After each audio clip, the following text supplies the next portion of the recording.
자, 여러분 마지막 세션 이제 소개를 해드리겠습니다.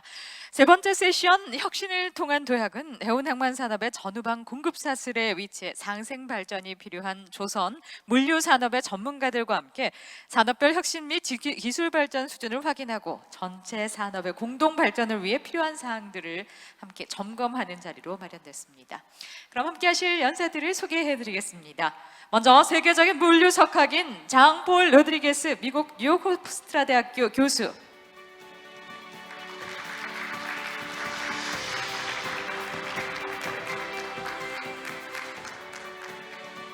이어서 유럽 최고의 스마트 친환경 화학만인 함부르크의 티노 클렘 부사장,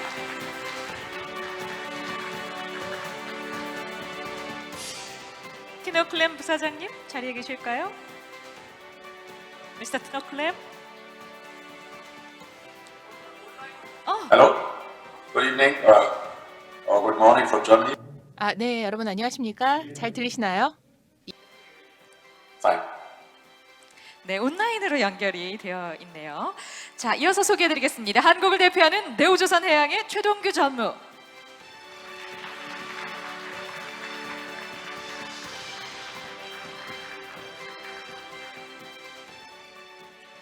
그리고 세계 1위 3자 물류기업인 퀸앤드 나겔의 사이먼 피치 코리아 대표께서 참석을 해주셨습니다.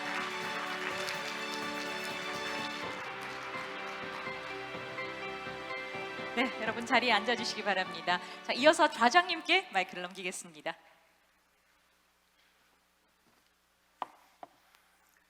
Okay, good afternoon. 네, 여러분 안녕하십니까? 네, 여러분 기분 어떠신가요? 좋으신가요? 네, 곧 끝납니다. 우선 시작에 앞서 저도 깊은 애도를 표합니다. 지난 주에 이태원 참사 제가 처음에 봤을 때 정말 많이 놀랐습니다. 그리고 많은 분들께서 아주 오랫동안 관련해서 얘기를 하시지 않을까 생각합니다. 이번 마지막 세션 시작을 하도록 하겠습니다. 두 개 D에 대해서 말씀을, 예전에는 5개 5D였던 것 같은데 이번에는 두 개 D, 디지털화 그리고 디카보니제이션, 탈탄소화, 두 개의 그 D로 시작하는 단어에 대해서 말씀을 드리도록 하겠습니다. 저명한 분들을 모시고 있습니다. 저는 옵저버로서, 학자로서 사실 제가 이제 실무가 아니기 때문에 이런 동향과 패턴 그리고 어떤 장점 그리고 단점 그리고 함정들이 있는지를 보려고 하는 입장인데요. 여기는 세 분의 실무가 분들도 저희가 모셨습니다. 실제 이런 디지털과 탈탄소화를 위해서 노력하시는 분들인데요. 사실 실무 담당자를 넘어서서 리더라고 저는 표현을 드리고자 합니다. 우선 대우조선해양의 최동규 전무님 모셨습니다. 조선에 있어서 물론 아시다시피 사실 업계 차원의 미래의 그 선박의 설계 그리고 개보수, 개조에 대해서 많은 탈탄소에 영향을 미칠 것이죠. 그리고 함부르크 항만공사 부사장님도 모시고 있습니다. 에너지 탈탄소화에 있어서 그 전략 차원에서 많은 노력을 하고 있는 것으로 알고 있기 때문에, 그리고 글로벌 물류 리더 퀸앤 나겔 측의 대표님을 모시고 말씀 듣도록 하겠습니다. 이렇게 리더 분들을 모시고 아주 이 어렵고도 힘든 이 추세 어떻게 바라보고 계시는지 말씀 청해 듣도록 하겠습니다. 저 이렇게 개인적으로도 이런 계속 연구를 했었지만 지난 10년 동안 너무나 많은 혼란을 느꼈습니다. 너무나 많은 프로세스 혁신 그리고 이런 많은 추세들이 나오고 있기 때문에 사실 여기에서 이걸 내가 어느 정도의 질서를 찾기가 쉽지 않더라고요. 한 5시간 할까요?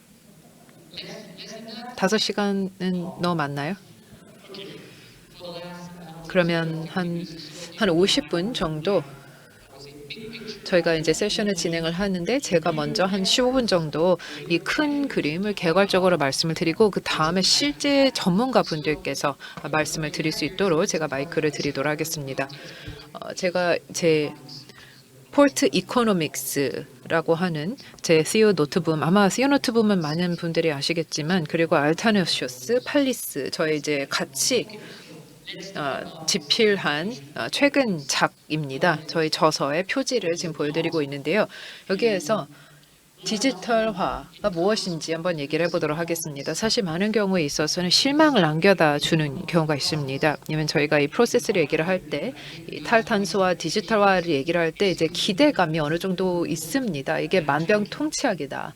이거를 하면은 마법적으로 뭐 지속 가능성 같은 이게 뭔가 되게 많은 것을 뜻하는 것 같은데 실질적으로 이제 껍데기만인 경우도 많이 있기 때문에 여기에 대해서 좀 얘기를 해야 되겠습니다. 먼저 저는 이 디지털 트랜스포메이션에 있어서 정말 어떤 추세가 있는지 말씀을 드리겠고, 그 다음에 이 항만에서의 자동화, 이 무인화에 대해서 말씀을 드리겠습니다. 이것도 아주 오랫동안 진행이 됐던 작업인데요.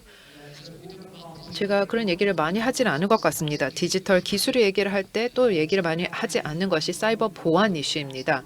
그리고 사실 많은 사이버 공격들이 있었던 것을 많은 분들이 간과하시는 경우가 있습니다. 그리고 디지털화를 하면 할수록 사실 이런 사이버 테러리스트들에게 기회를 제공을 하는 것과 다름이 없기 때문에 뭔가 어떤 새로운 장비를 자동화한다라고 하면은 거기에서 하나의 실패가 나타날 수 있는 사이버 공격의 관문을 또 열어주는 것이다라고 또 볼 수 있습니다. 이런 식으로 자동화를 기하급수적으로 할 때는 리스크도 기하급수적으로 는다는 것을 의미합니다. 그래서 저희가 가끔씩 이렇게 상기를 해야 되겠습니다. 어떤 위험이 있는지, 함정이 있는지. 사실 우리 시스템이 약간 그런 어떤 악성 코드나 랜섬웨어로부터 공격을 받는 것을 누구도 원치는 않습니다. 하지만 나중에 반드시 그런 공격이 이루어질 것입니다. 그리고 이제 자동화에 대해서도 간략하게 말씀을 드리겠다는 말씀을 드리겠습니다. 그러면 디지털화가 무엇인지, 동시다발적으로 이루어지는 여러 가지 혁신을 뜻하는 것인데요. 여기서 특히 핵심 동인이 무엇인지 말씀드리겠습니다. 우선 각각의 이런 트렌드들이 구체적인 하나의 흐름인데 그 자체만으로 하나의 큰 학문이지만 이게 서로도 융합이 됩니다. 서로 이렇게 좀 결합을 하고 통합을 해서 어떠한 뭔가 로보틱스, AI, 자동화, IoT, 블록체인, 빅데이터 그리고 VR, 가상현실 등과 같은 이런 것들을 결합을 어떻게 하느냐가 디지털화인데요. 그리고 VR, 가상현실의 디지털 트윈으로도 또 불리기도 합니다. 다시 말해 가상현실에서 실제 물리적인 세상에 있는 그것을 똑같이 구현을 하는 것입니다. 그래서 내가 가상현실에서 이것을 잘 활용하기 위해서는 가상의 어떤 장비를 만들어야 되는데 그거를 만들기 위해서는 현실에 있는 그것과 똑같이 만들어야 되는 것을 의미합니다. 따라서 이제 이런 디지털화 이루어지고 있는 것을 보여드리고 있는데요. 여기에서 자동화 그리고 의사결정 과정 이런 이제 항만 커뮤니티 시스템에 들어가는 것이고, 그리고 공정 자동화, 자산 관리, 그리고 화물 번들링, 그리고 마지막으로 이런 문서를 어떻게 우리가 디지털화할 것인가. 사실 많은 양의 이제 서류 작업을 요하는 것인데 이걸 어떻게 디지털화할까라는 것이 있습니다. 그러면 어떠한 기대가 있는지 이거 보시면 그렇게 어렵진 않습니다. 그리고 여기 계신 많은 분들이 아시리라 생각합니다. 일단 가시성을 확보하고 싶습니다. 내가 무엇을 하고 있는지 추적을 하고 있는 것이죠. 그리고 좀 어느 정도 투명성 확보하고 싶고, 그리고 커퍼시티를 잘 관리를 할 수 있도록 해야 되겠습니다. 이게 우버화라고 볼 수 있겠습니다. 우버도 아주 성공적이었죠. 수급을 잘 파악을 했다라는 것이 관건입니다. 그리고 또 여기에 대해서 많은 서류 작업을 해야 된다라는 것을 다시 한번 말씀을 드리겠습니다. 이런 이제 기대가 있는데 여기서 흥미로운 점이 문헌을 보시면 지금까지 기존의 연구를 보시면은 실제 결과물을 측정하는 데 있어서 많은 어려움이 있습니다. 앞서 다른 세션에서도 얘기를 나눴지만 싱가포르항 자동화가 이제 뭐 잘 됐다, 무인화가 잘 됐다 말씀을 하셨지만 어떤 항은 사실 자동화를 했지만 그렇게까지 생산성이 크게 증대되지는 않은 것을 저도 보기는 했었습니다. 그래서 그러면 어떠한 조건에서 이런 무인화가 그 생산성으로 이어지는지, 그러면 어떤 매트릭스를 사용을 해서 측정을 해야 될까라는 것이 있습니다. 왜냐하면 지금까지는 효율적으로 우리가 효과적으로 측정을 못했거든요. 그리고 PCS 같은 경우도 여기에 이제 나와 있는 것이 전부가 아니지만 지금 많은 대규모 항만들이 또 이런 PCS를 구축을 하고 있습니다. 사이버 보안 차원에서 봤을 때 이런 플랫폼들이 사실 로컬하게 개발이 됐습니다. 내부적으로 인하우스 데모 시스템을 가지고 프로그램이 됐던 인하우스 내부 개발자들이 개발한 플랫폼입니다. 그래서 어떠한 보시면은 어떤 글로벌 스탠드 표준이 있지는 않습니다. 이 각각의 PCS가 그만큼 하나의 보안의 이슈, 다시 말해 리스크 요인이다라는 것입니다. 왜냐하면 내부적으로 개발한 것이기 때문에 누군가가 외부에서부터 공격을 할 수 있다는 것입니다. 미래에는 약간 우리가 지금 컨테이너화를 보는 것처럼 미래 어떤 글로벌 이 PCS 표준이 나올 수도 있겠습니다. 그래서 호환성이 어느 정도 가능한 PCS가 있을 수 있겠지만 지금 보시다시피 다 개별적으로 각각 구축을 한 것이고 다양한 서로 모양이 가지각색인 PCS를 가지고 있다는 것입니다. 그리고 또 블록체인. 제 인생에 이러한 거짓말을 보지는 못한 것 같습니다. 다시 말해 이런 블록체인에 대해서 정말 이런 허황된 얘기들이 많이 나왔습니다. 사람들이 이거는 기적이다. 이것이 다음의 기적의 기술이다라고 얘기를 했었지만 그렇게까지 그런 좋은 결과로 도출되지 않을 것 같습니다. 물론 일부 이렇게 좀 이행이 되기도 했었던 부분도 있고 그리고 잘 구축된 사례도 있고 하지만 이런 시스템 같은 경우는 이게 내부적으로 문제가 있는 것이 아니라 예를 들어서 센서나 진입 포인트 같은 데 있어서도 취약점이 분명히 있다는 것을 알아야 된다는 것입니다. 이런 아주 복잡한 체인을 만들 때 예를 들어서 뭐 공급망을 이렇게 블록체인이랑 같이 결합시켜 가지고 한다라고 할 때 이게 다 이제 거래가 굉장히 많은 그런 체인에서 이런 시스템을 만들고 이런 시스템을 가지고 SEM을 한다라고 할 때 거기까지 도달하는 데까지는 시간이 정말 많이 걸릴 것 같습니다. 그게 어떤 식으로 구현이 될지는 그래서 아직 미지수라는 것입니다. 사이버 공격 아마 여기에 대해서 많이 아시는 분들도 계실 것 같은데 디지털화가 있으면 있을수록 리스크가 그만큼 올라간다는 것을 우리가 유념해야 되겠습니다. 그리고 이런 금융산업이랑 항만 혹은 해운산업이랑 같이 우리가 사이버 공격에 대해서 놓고 비교를 해보자면 금융산업 같은 데 있어서는 사이버 공격이 어떤 거래 시스템에 진입하려고 하는 것입니다.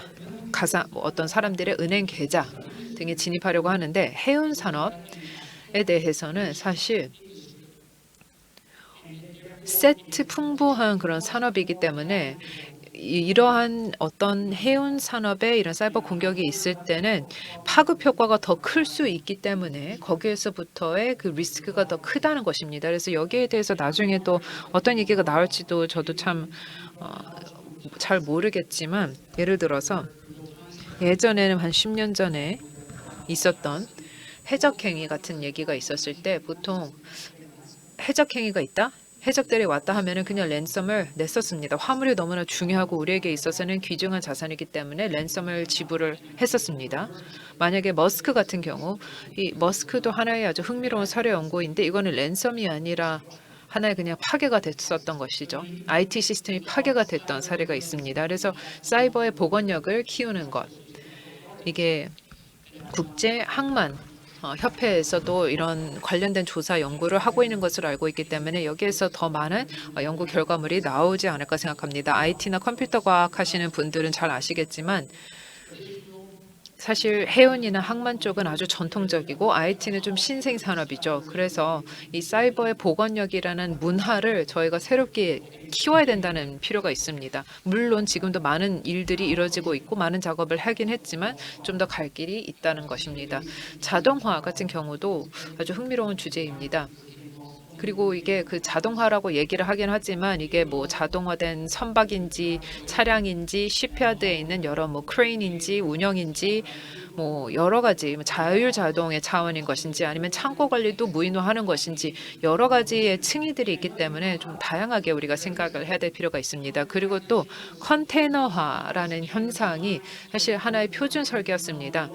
그래서 이 많은 대부분의 이런 항만들이 비슷한 유형을 가지고 있었는데 이제는 자동화가 또 하나의 대세가 되고 있기 때문에 자동화된 무인화된 항만과 그렇지 않은 전통 항만의 차이를 시각적으로도 볼 수가 있습니다. 이런 식으로 자동화가 많이 대대적으로 이루어졌을 때 실제 이런 항만 설계에도 어느 영향을 줄지 볼 수 있습니다. 이 사진을 보시면은 어디인지 잘 아시겠죠? 이게 지금 부산이 나와 있고 그리고 PSA 여기에 항 각각 놓고 있는 것을 보실 수 있겠습니다. 시각적으로 우리가 육안으로 봤을 때 이게 자동화가 어느 쪽이고 전통 항이 어느 쪽인지를 구분해서 볼 수가 있습니다.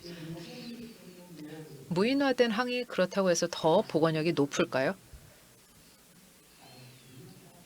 솔직히 저도 모르겠습니다. 왜냐하면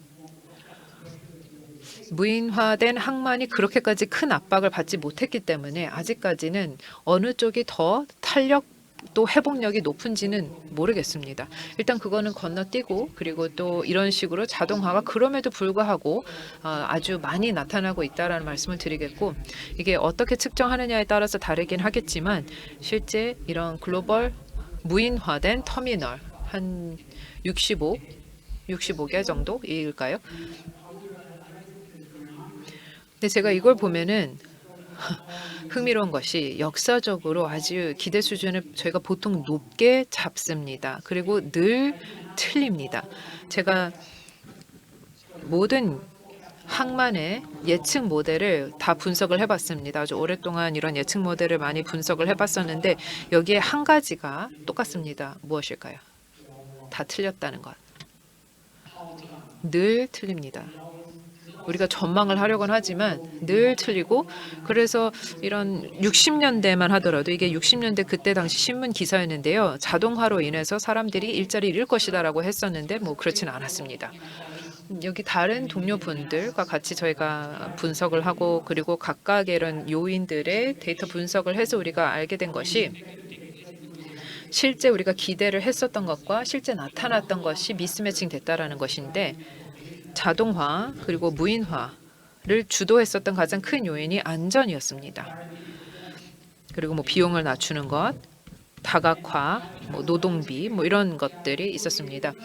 무인 터미널 같은 경우는 제 생각에는 토지가 많이 제한된 그런 항만에서는 가장 먼저 할 것이라고 생각합니다. 이게 가장 큰 영향력입니다. 아마 저희는 이게 되게 클 것이라고 생각을 했습니다만 여기 보시다시피 이게 12위입니다. 맨 마지막 꼴등이었습니다. 저희가 시간이 없기 때문에 빨리 말씀을 드리자면 이 자동화가 이루어졌을 때 이게 또 누가 이거를 원하는지 보시면은 이 아시다시피 이제 근로자분들이 가장 좀 부정적으로 봤었던 것이고 정부나 그리고 항만청 같은 데서는 좀 긍정적으로 바라보는 관점이 있었고요.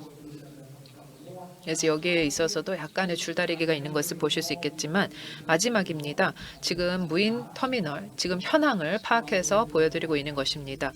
한 이 중에서 68개 전체 터미널의 8.5%에 해당하는 것입니다. 이게 지금 현재까지 자동화되어 있는 항만인데 전체 발자국 차원에 있어서는 14.6%라는 말씀을 드리겠습니다. 하지만 여기에 단점이 높은 투자비가 소요될 것이고 그리고 또 노동, 인력, 자동화될 경우에 그리고 전통 터미널 같은 경우는 필요한 스킬의 수준이 또 다르고 그리고 사실 IT 인력이 많이 없다라는 얘기를 하기도 합니다. IT 인력, 내가 IT 스킬을 훈련을 받았다라고 하면은 사실 다른 섹터에서도 계속 나를 부를 것인데 러브콜을 받는데 내가 왜 해운 쪽에 일을 하나? 그냥 은행에 가서 일하는 것이 훨씬 편할 텐데요. 네, 제가 한 얘기 뭔가 싫으셨던 것 같습니다만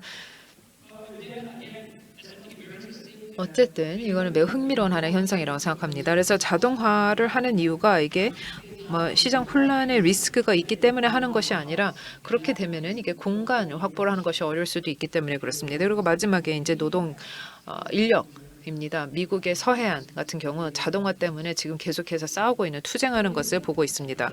그 노조 차원에 있어서 투쟁을 하고 있다는 말씀을 드리겠고 이것으로 제가 정리를 해서 말씀을 드리겠고 다음 연사분을 모시도록 하겠습니다. 티노 클램 부사장님 준비되셨나요? 네, 제가 갑자기 끼어들어서 너무 죄송합니다.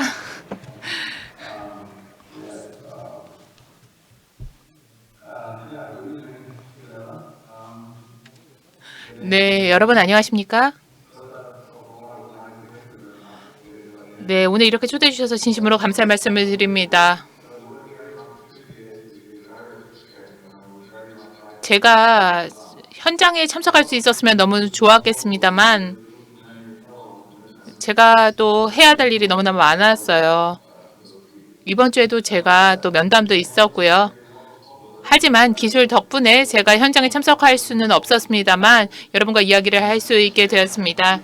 또한 국제 협력이 우리에게 있어서 미래 문제 해결에 있어서 너무나 관건이 되기 때문에 그런 국제 협력에 참여할 수 있어 너무나 기쁩니다.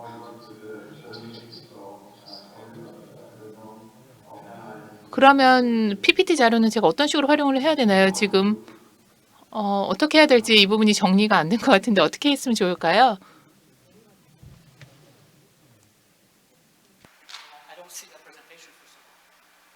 Hello? 아, 네, 네.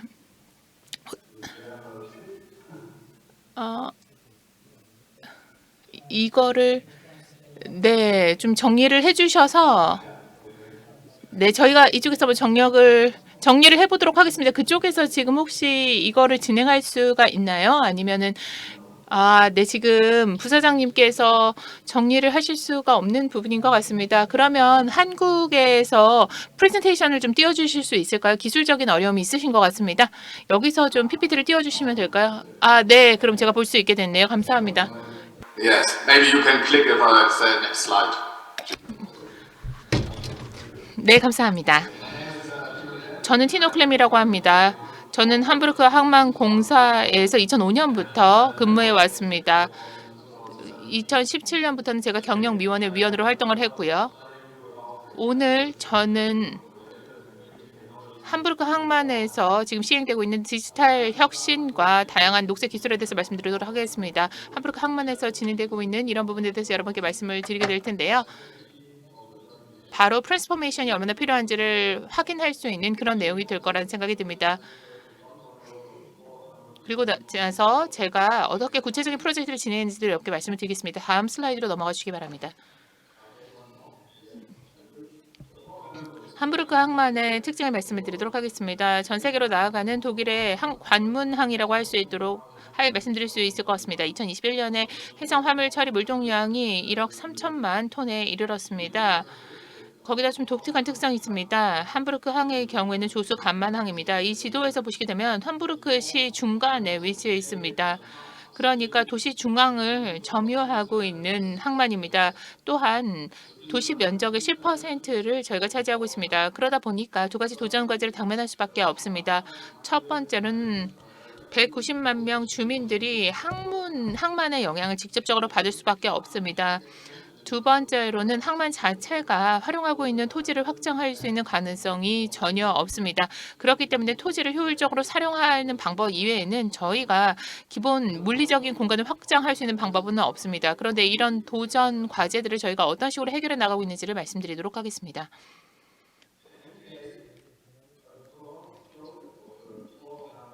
함부르크 항에서는 항상 육상 정유역 프로젝트를 통해서 문제를 해결해 나가고자 노력을 해왔습니다. 어떤 식으로 구현되는지도 여러분께 좀 구체적으로 말씀을 드려야 될 것 같은데요. 지금 우측에 보시게 되면 항공 사진입니다. 오염물질이 어느 지역에서 배출되는지를 보실 수가 있는데요. 전체 오염물질 배출의 75%는 선석에서 발생하는 것을 알 수가 있습니다. 그런데 문제는 선석 뒤쪽으로 주거 지역이 있다는 것이죠. 그렇기 때문에 배출을 감축하는 것이 저에게는 너무나 중요한 과제가 됐습니다. 육상 전력의 효율성을 개선하는 것이 유일한 해법이었습니다. 그래서 우리 항만공사에서는 수년간 다양한 프로젝트를 진행해 왔습니다. 크루즈선을 위한 육상 전력을 2016년부터 도입했습니다. 지금 녹색으로 표시된 부분이 되겠습니다. 현재는 이 육상 전력을 다른 영역까지 확장해 가고 있습니다. 내년이 되면 컨테이너 선과 크루즈선뿐만 아니라 여러 가지 컨테이너 터미널들이 모두 다 그리고 나아가서는 크루즈 터미널까지도 육상 전력을 활용하게 될 것입니다. 전체 프로젝트의 투자 규모는 1억 500만 유로입니다.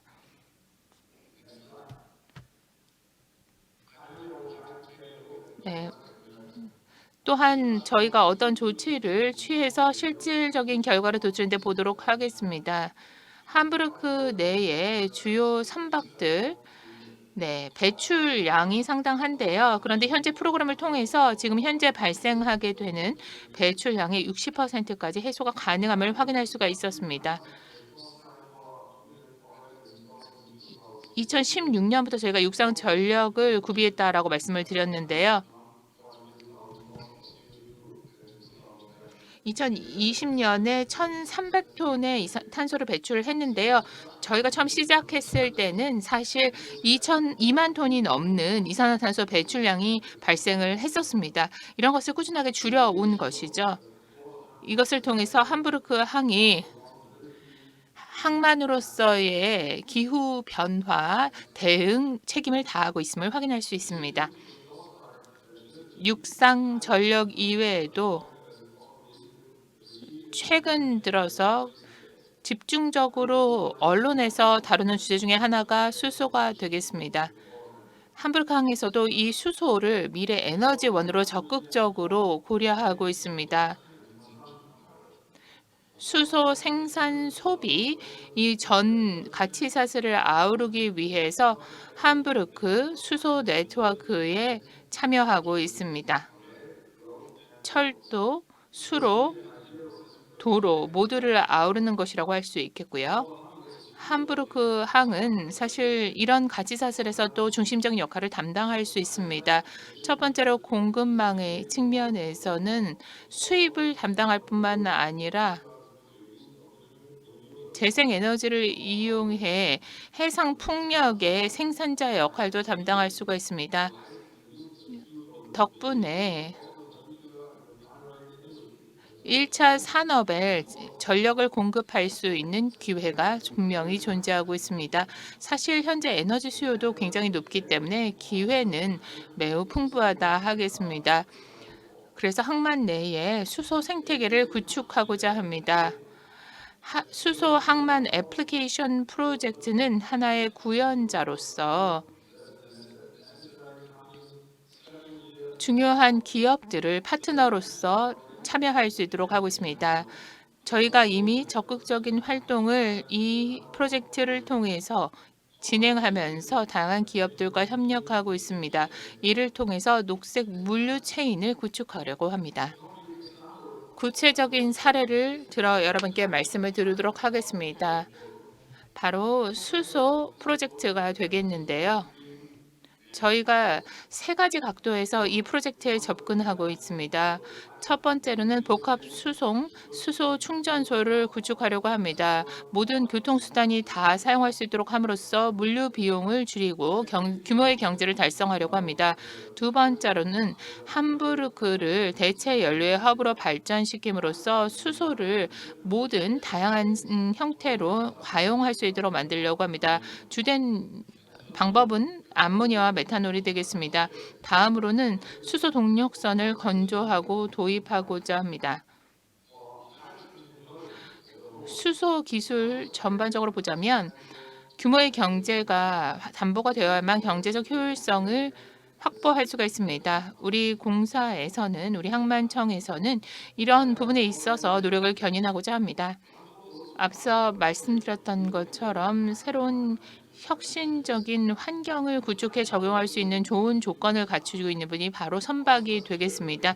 우리 항만청에서 이미 혁신적인 추진 시스템을 실제로 적용했습니다.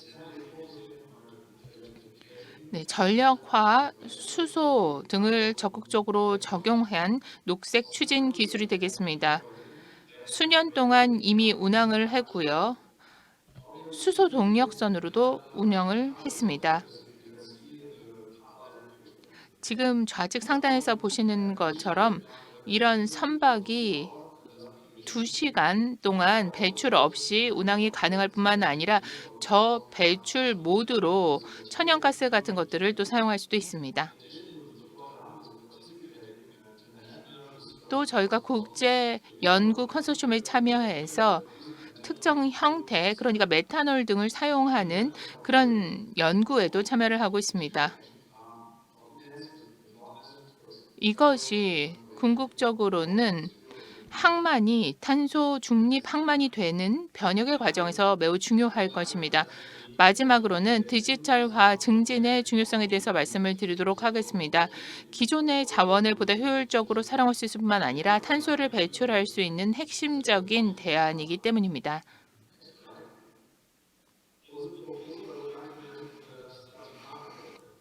산타나 프로젝트를 예를 들어 말씀을 드리고 싶습니다. 민관 파트너십에 아주 귀감이 되는 사례라고 할 수 있을 것 같은데요. 네트워크들의 네트워크가 지금 현재 구축이 되고 있습니다. 민간 네트워크와 공공 네트워크가 한데 모여서 통합이 되는 겁니다. 상호 연결이 되면서 두 파트너 모두 다 최적화 조치들을 수행할 수 있도록 만들어주게 됐는데요.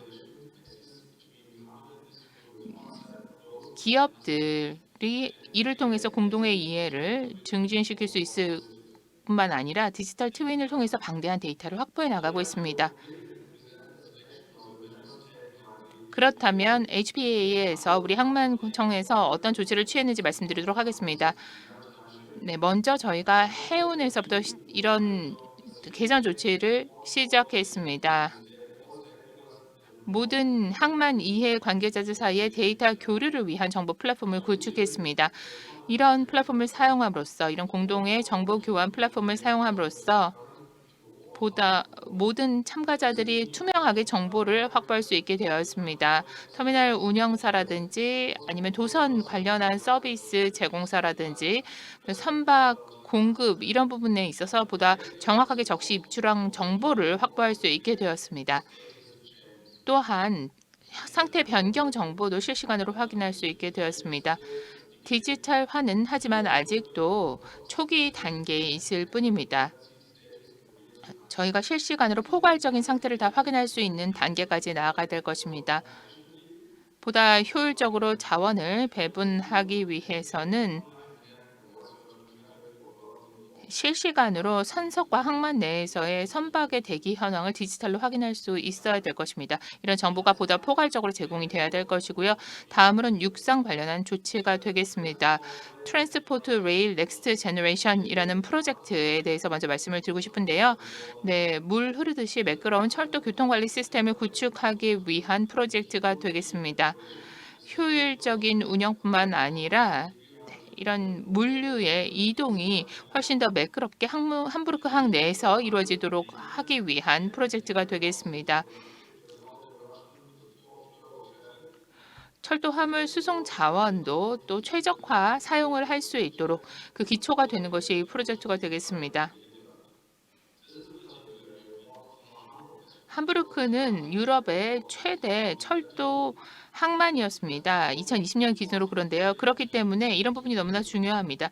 사실 260만 TEU가 항상 철도를 통해서 거의 매년 유입이 되고 있는데요. 그렇기 때문에 이 부분에 있어서 매끄러운 철도 교통관리 시스템, 수송 시스템을 구축하는 것이 너무나 중요합니다.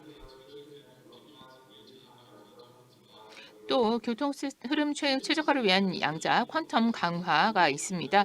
세계 최초의 실시간 도로망이 되겠습니다. 양자 기반 알고리즘을 통해서 실시간 예측적 화물 최적화 교통 신호를 제어하시는 것입니다. 이를 통해서 항만의 효율성을 높이면서 교통 수송 분야에 있어서는 지속 가능성을 통해서 탄소 중립을 달성할 수 있을 것입니다. 네. 디지털화 측면에서의 지속 가능성뿐만 아니라 생태적으로 경제적으로도 우리가 분명한 편익을 담보할 수 있게 될 것입니다.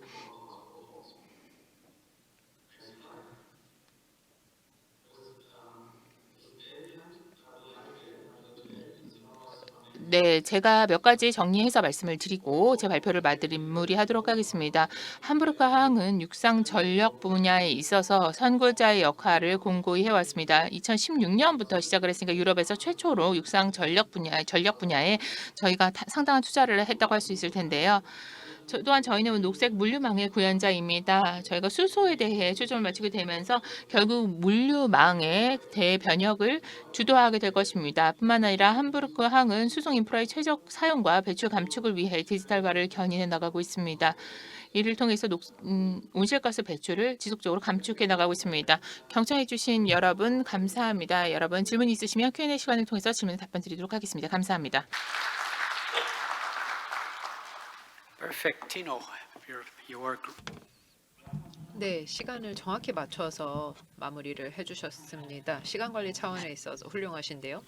아주 좋은 레슨 저에게 나눠주신 것 같습니다. 다음 연습을 모시겠습니다. 최동규 박사님, 대우 조선해양 DSME 전무님이십니다. 디지털화 또 탈탄소 에너지에 대해서 말씀 듣도록 하겠습니다.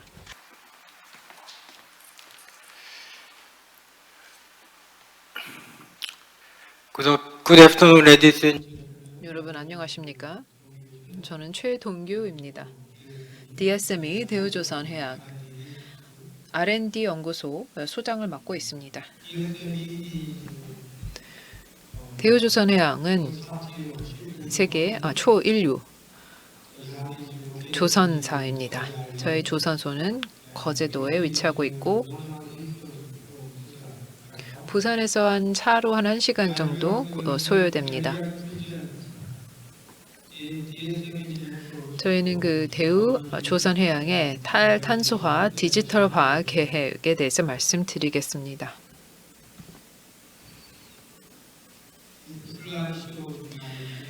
이 장표에 나와 있는 순서대로 발표하겠습니다.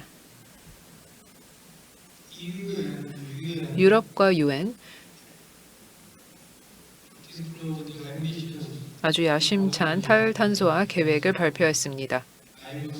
그래서 여기에 IMO 계획도 아마 가속화되지 않을까 생각합니다. 그렇게 해서 이 로드맵에 저희도 맞추기 위해서 DSME 차원에서도 탈탄소화 노력을 하고 있고 로드맵을 이제 곧 발표할 예정입니다. 탈탄소화와 더불어서 디지털화도 저에게 매우 중요한 하나의 의제입니다. 실제 운영과 유지 보수가 디지털화를 통해서 최적화될 수 있기 때문에 그렇습니다. 그리고 이산화탄소 배출도 감축할 수 있습니다. 그래서 저희 대우조선해양의 디지털화 로드맵이 역시 또 발표될 예정입니다. DSME의 R&D 시설, 이 탈탄소와 또 디지털화에 대한 노력도 말씀드리겠습니다. EU와 UN 에서는 네트 제로를 온실가스 배출량을 제로로 하겠다라고 2050년까지 달성하겠다고 발표했습니다. 현재 IMO 계획은 50% 감축을 2050년까지 하겠다라고 한 것이고 그래서 지금 현재 IMO 계획이 아마 개정이 되지 않을까 그래서 UN과 EU의 계획과 맞추지 않을까 생각합니다. 현재 그 계획 따르면 감축의 30%가 이런 LPG 그리고 에너지 운반선에게 부과가 될 것이고 그리고 45에서 50% 정도의 이산화탄소 감축이 컨테이너선에 부과될 것입니다. 이게 지금 올해부터 적용이 됐습니다. 그리고 이산화탄소 배출 감축의 30%가 2025년부터는 탱커에게도 부과될 예정입니다. EXI와 CII 역시도 내년부터 규제가 발효될 것인데 EXI 규제 같은 경우는 기존에 있는 선박에 적용이 될 것입니다. 그리고 또 엔진 전력 제한과도 같은 이런 조치가 적용이 돼야 EXI에 준수할 수 있으리라 생각하고 있고 CII 규제 같은 경우는 계속된 이산화탄소 배출 관리를 적용을 할 것인데 그래서 DYI, D or I 등급을 받지 않도록 해야 되겠습니다.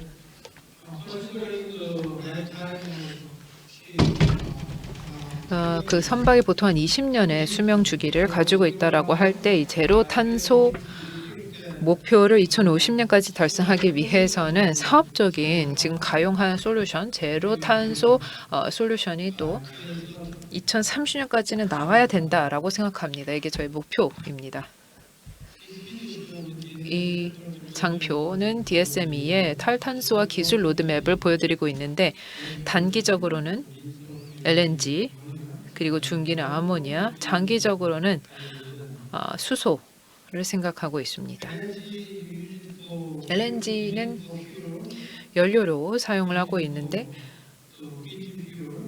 또 브릿지 연료로서 무탄소 연료로서 사용을 하고 있습니다. 이것이 2035년까지는 계속 사용이 될 것으로 생각하는데 그 외에도 선형 최적화라든지 프로펠러 최적화와도 같은 이것을 에너지 절감 장치와 같이 결합해서 사용을 한다든지 혹은 ESS, 쉬프트 추진제 같은 경우 이런 FOC 감축과 더불어서 이러한 조치들을 취해야 되는데 ESS 에너지 저장과 같이 사용을 했을 때 FOC 소비를 좀 더 줄일 수 있습니다.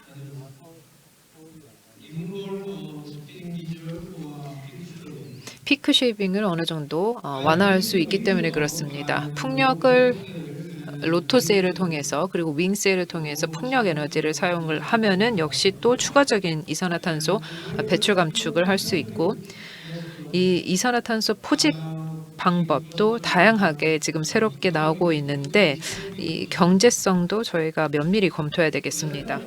메탄올 같은 경우 하나의 대체 연료가 될 수 있겠지만 이 에탄올 쓸 때 이산화탄소 감축이 한 10% 미만이라고 합니다. 따라서 이 방향은 바이오 메탄올 혹은 이메탄올로 가야 된다고 생각합니다. 암모니아 같은 경우 하나의 강력한 주요 이런 대체 연료, 무탄소 연료로 보여지고 있습니다. 엔진 제조사들이 암모니아 엔진을 아주 가까운 미래에 상업화할 것으로 상용화할 것으로 생각합니다. 결국에는 무탄소 연료로 수소가 종착지가 될 것인데 이제 저장과 운송 이슈가 있습니다. 이산화탄소 포집 이 블루 수소 생산에서부터 이산화탄소 포집하는 것을 하나 이제 새롭게 부상하고 있고 이게 이산화탄소 운반선을 통해서 운반이 될 것이고 그러면 이산화탄소 시장이 가까운 미래에 더 크게 형성이 될 것이라고 생각합니다. 이 소형 선박 차원에서 한 12,000 커퍼시티를 가지고 있는 소형 선박 차원에서 이루어질 것이고 중장기적으로 액화 수소 운반선들이 또 많이 나올 것입니다. 이 장표를 보시면 추가적인 이 이산화탄소 감축을 위한 솔루션을 보여드리고 있습니다. 저희가 매년 이 선형 프로펠러 최적화를 통해서 2% FOC 절감을 할 수 있습니다. 그리고 또 캐피, 프리스월 스테이터, 러더벌브, 덕트 등과 같은 이런 에너지 절약 장치를 장착해서 또 추가적으로 절감을 할 수 있습니다. 이렇게 공기 윤활 시스템 같은 경우는 이 선박 아랫부분에 있어서의 공기 윤활을 하는 것으로서 순 전력 절약이 한 5에서 8% 정도입니다. 축발전기를 이 주요 엔진에 장착하면서 역시 또 에너지를 절감할 수 있는데 한 3에서 5%입니다. 풍력 에너지를 로터 세일을 통해서 사용을 하게 되면 역시 한 6에서 9%를 절감할 수 있습니다. 왜냐하면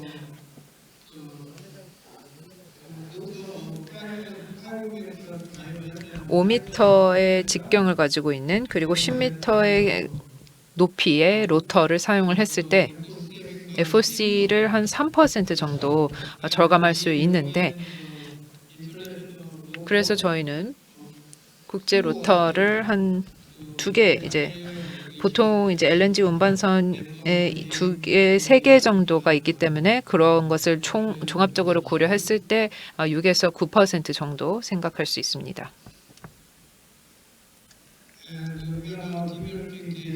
이제 저희가 이런 로터 세일을 개발 중에 있고 그리고 실제 스케일 테스트를 지금 올해 진행을 할 것입니다. 그리고 공기 윤활 시스템 저희가 기술 적용해서 현재까지 34개 LNG 운반선 그리고 6개 컨테이너선에 적용시켰습니다. 축발전기 같은 경우 24개 LNG 운반선, 또 12개 LPG 운반선, 또 6개 VLCC에 적용한 바 있습니다.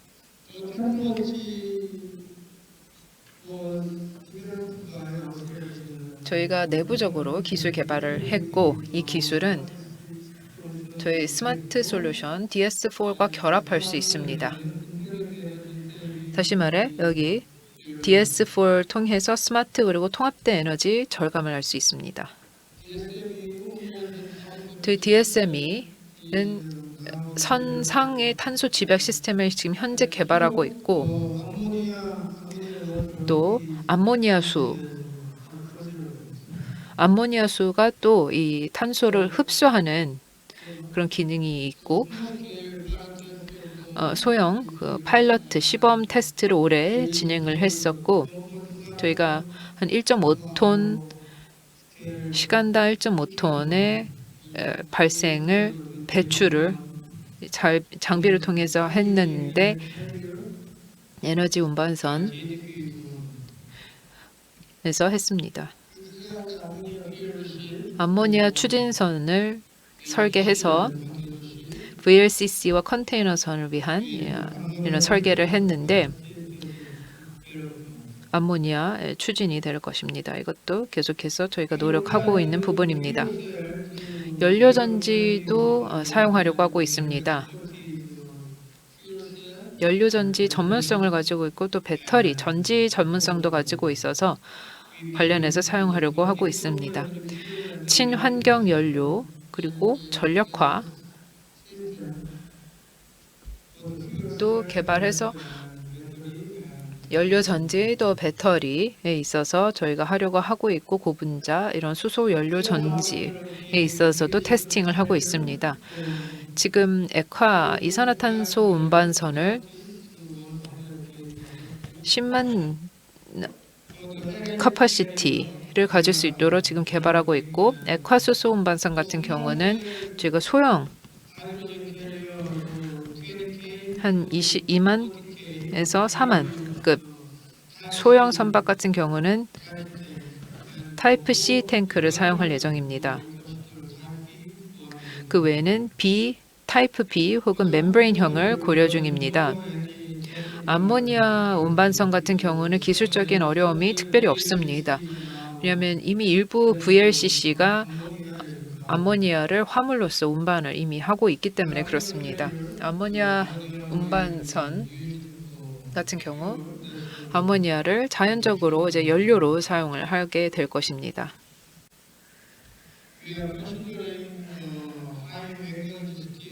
저희 고만간 강철로 이 저장 설비를 제작하려고 노력하고 있습니다. 왜냐하면 고만간 강철이 일단 가격이 이제 비용이 낮은데 그리고 성형 비용도 스텐 대비 좀 더 낮습니다. 절연 시스템에 대해서 말씀을 드리자면 특별히 좀 유의하게 접근해야 되는 이유가 동일한 절연 장치, 동일한 절연 시스템을 사용할 경우에 그럼 이 비율 자체가 한 10배 정도 더 높아진다고 합니다. LNG 대비해서. 그래서 이 진공 절연 기술을 사용을 해야 되겠고 그리고 PUF, 폴리우레탄을 사용을 해서 그런 실제 절연 패널을 타입 B 그리고 멤브레인형 탱크에 설계돼서 도입이 될 것입니다. 이 장표에서부터는 제가 그 디지털화 기술에 대해서 말씀드리겠습니다. 저희는 오존 모니터링 센터와 데이터를 다 스마트십을 이어서 여기에 육상 모니터링 그리고 컨설팅까지 가능하게 될 것입니다. 이 데이터를 시뮬레이션 용도로 사용을 하고 디지털 트윈 차원에서 데이터를 사용해서 이제 시뮬레이션이 구동이 되고 미래에 위한 계획을 세울 수 있도록 할 것입니다. 그렇게 되면은 똑똑한 이런 스마트한 유지 보수가 가능할 것입니다. 그리고 조건 기반한 유지 보수도 가능할 것입니다. 안전한 항해를 위해서 이런 무인 선박 역시도 가능하게 될 것입니다. 자율주행 선박 같은 경우 이 항만이 역시 또 디지털화 돼야 된다는 것을 의미하고 이 통신이 원활하게 선박과 항만 간에 이루어져야 되겠습니다. 대우조선해양은 DSM이 스마트십 솔루션을 이라고 DS4 다시 말해 DSME 스마트십 솔루션을 뜻하는 DS4를 구축하고 있습니다.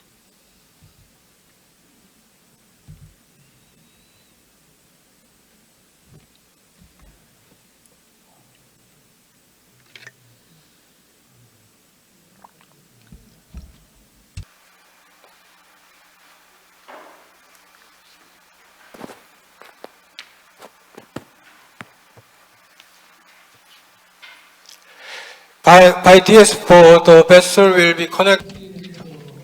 저희 선박에서 나오는 이런 데이터가 육상에 있는 서비스 센터와 공유가 될 것이고 그리고 이렇게 보시다시피 최적화된 컨설팅 그리고 모니터링을 제공할 것입니다. 이런 퍼포먼스 모니터링을 통해서 스마트 모니터링을 가능하게 될 것이고 그리고 충돌 방지 서포트라든지를 통해서 안전한 항해도 가능하게 될 것입니다. 모니터링을 통해서 스마트한 유지 보수가 가능할 것입니다.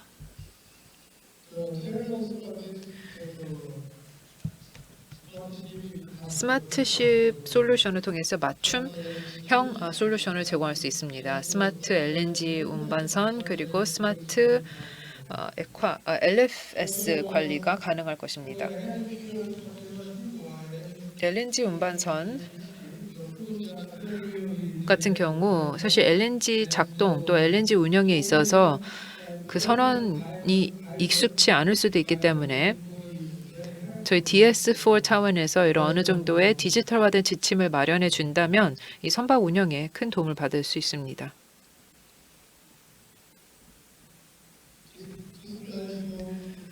이 장표를 보시면 저희가 자율주행 선박 구축 그런 노력들 보실 수 있습니다.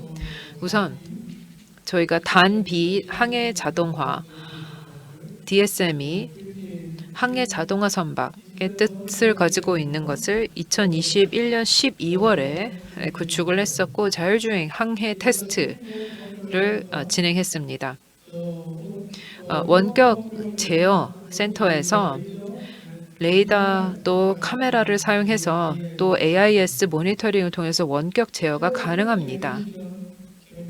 안전항해도 가능합니다. 이 무사고 운영이라든지 또 자동 조종 서포트를 통해서 안전하게 항해할 수 있고 또 조건 기반 유지 보수 솔루션도 가능할 수 있습니다. 설비 모니터링 또 진동 분석을 통해서 할 수 있습니다.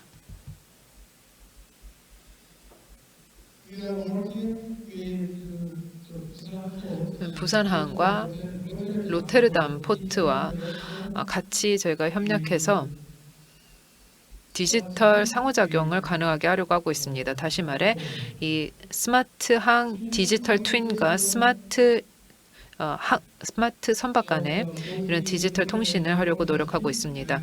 배에서부터 이런 통신을 보내고 그리고 항만에서부터 효율적으로 또 정보를 공유하고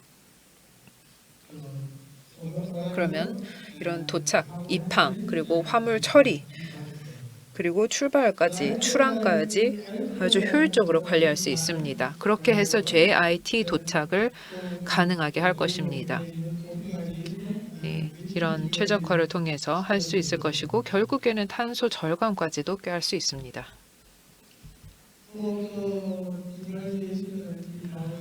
디지털화와 탈탄소화 관련해서 저희 다양한 R&D 시설을 보유하고 있습니다. 조선소에서는 스마트 조선소 운영센터가 있습니다. 디지털 조선소 차원에서 이루어지고 있고 또 에너지 시스템 연구센터 지금 LNG를 가지고 다양한 장비 테스팅을 하고 있습니다.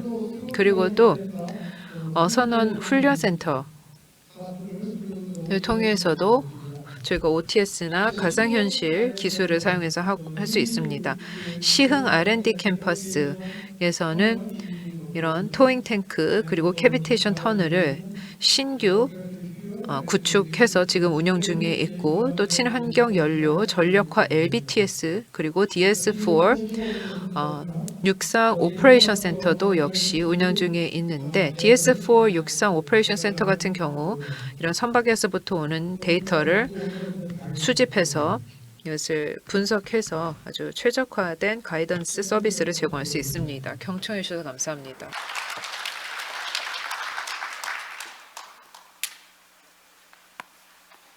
Thank you. 감사합니다, 박사님.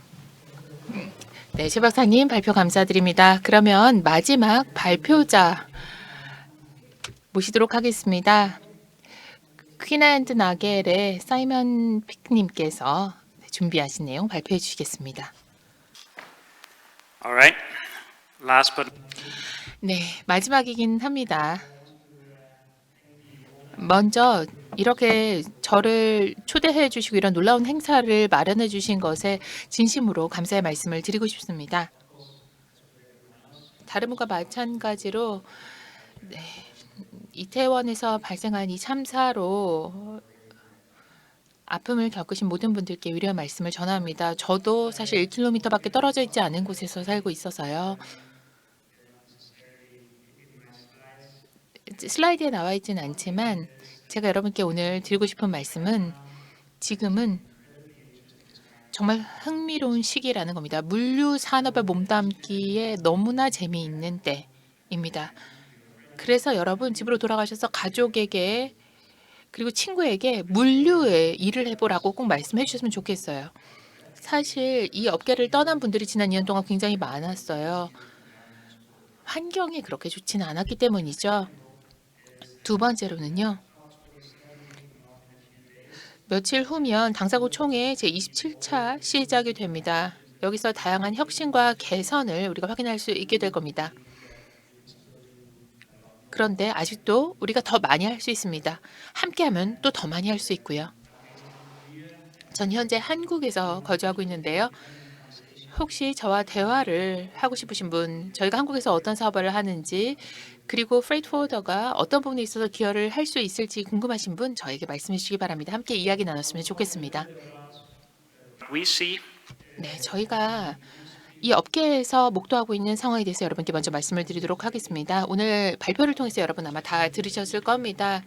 각각 당면하고 있는 여러 가지 어려움들이 있습니다. 그런데 여러분과는 좀 달리 퀸앤 나겔은 프레이트 포워더이기 때문에 선박도 없고요. 창고도 없습니다. 고정 자산이 없습니다. 창고 컨테이너선 이런 거 없고요. 트럭은 조금 있고요. 창고는 좀 있을 수 있는데 그런데 저희는 엄청난 인재를 보유하고 있습니다. 우리 고객들에게 서비스를 제공하는 인력들이죠. 저희가 당면하고 있는 큰 도전 과제는 지난 2년과 꼭 결부된 것은 아니지만 전 세계적으로 데이터가 넘쳐나는데 이런 데이터를 제대로 관리하지 못하는 고객들이 너무나 많다는 거예요. 그래서 저희가 이런 고객들을 도와드리고 공급망에서 실행을 할 수 있도록 지원하는 역할을 하고 있습니다. 여러분 또 주지하셔야 될 부분은 우리 고객사들의 대부분이 국제 기업들이 아니라 1인 기업인 경우도 굉장히 많고요. 중소기업들이 참 많다라는 겁니다. 그러니까 전문 전담 물류 부서가 없어요. 그러니까 이런 도전 과제를 충분히 소화할 만한 인력도 부족한 상황이라는 겁니다.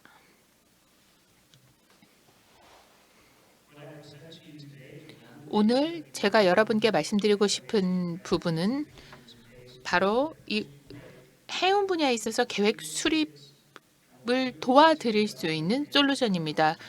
굉장히 정보가 많고 데이터가 많이 생성된다라고 말씀을 드렸어요. 그런데 여기에 대한 인사이트가 필요하잖아요. 그럼 이 인사이트를 활용해서 물류 계획을 더 잘 세울 수 있어야 됩니다. 그리고 다양한 데이터원, 기상 정보라든지 이런 부분과 연결지고 통합시키고 연동할 수 있어야 됩니다. 혹시 트럭 기사들 파업이 있는 건 아닌지, 항만 파업이 있지는 않은지, 전 세계 물류 업계에서 이런 소식 왕왕 들리지 않습니까? 이런 정보들을 한 곳에 저희가 다 모아 놓습니다. 그러면 어떤 선택안들이 있는지를 살펴보고 안전성 측면에서는 어떤 것들을 선택할지, 어떤 선사를 선택할지, 어떤 항만을 선택할지 이런 의사 결정을 할 수 있도록 도와드립니다.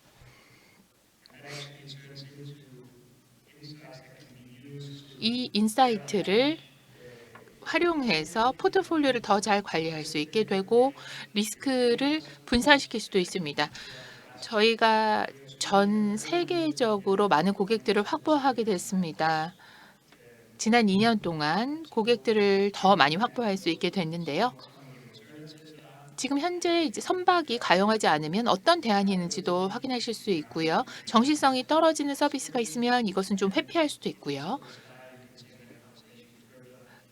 추가적으로 논의를 전개하면서 거래 흐름 자체도 좀 변경을 할 수가 있습니다. 운임이라든지 이런 부분에 대한 결정에도 저희의 솔루션을 활용하실 수가 있습니다. 긍정적인 고객 피드백을 저희가 많이 받았는데요. 또한 저희 함께 협력하고 있는 좋은 파트너들도 많이 있습니다. 지속가능성 관점에서 바르셀로나 항만에서도 아메리카스컵 말씀을 하셨는데요.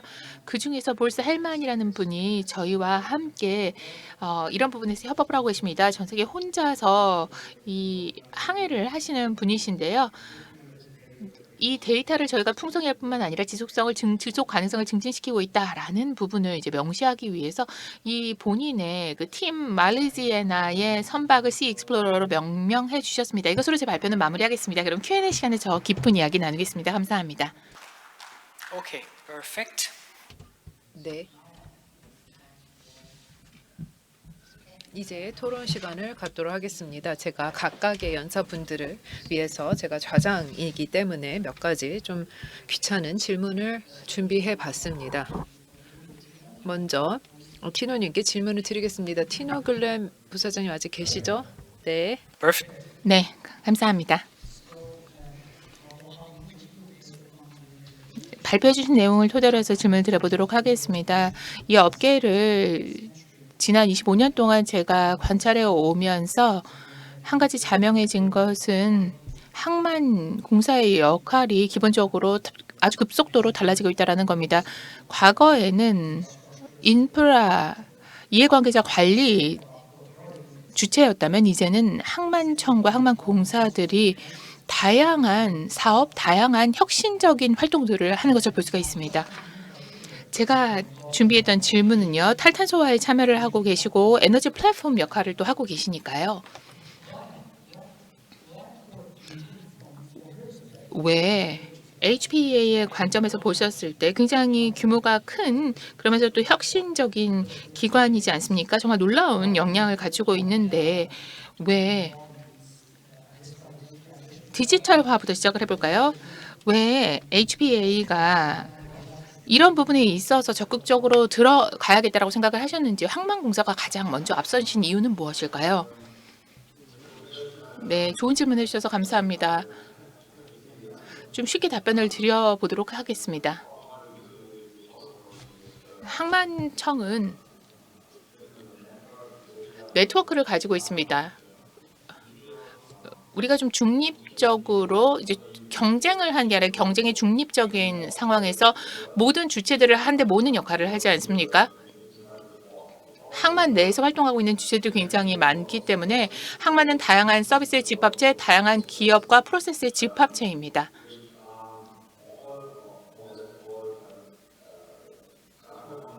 이런 모든 데이터들을 다 모아보면 중립적인 플랫폼이자 데이터 교류와 교환의 플랫폼이라고 할 수 있겠습니다.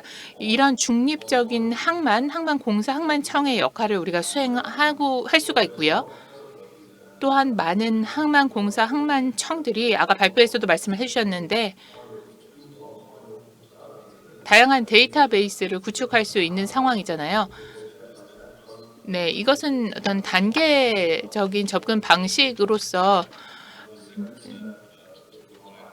이런 모든 데이터를 전 세계적으로 취합하기 위한 노력을 프리포워더와 항만들이 다 기울이고 있습니다. 그런데 그 과정이 쉽진 않아요. 엄청난 도전 과제라고 할 수 있겠는데요. 언뜻 봤을 때는 쉬울 것 같은데 사실 세부적으로 들어가 보면 정말 어려운 과업입니다. 그렇기 때문에 항만청은 중립적인 주체로서 경쟁의 중립적인 주체로서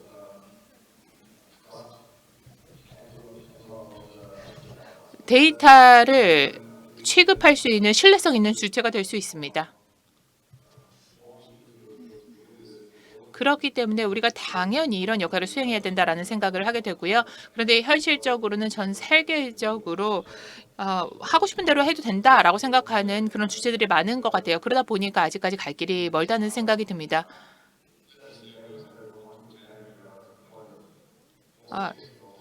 1에서 10까지의 척도로 보면 저희가 한 6 정도의 지점에 와 있는 것 같고요. 이런 모든 정보들을 저희가 모두 다 취합할 수 있기를 바랍니다. 한 가지 사례를 들어서 말씀을 좀 드리자면요.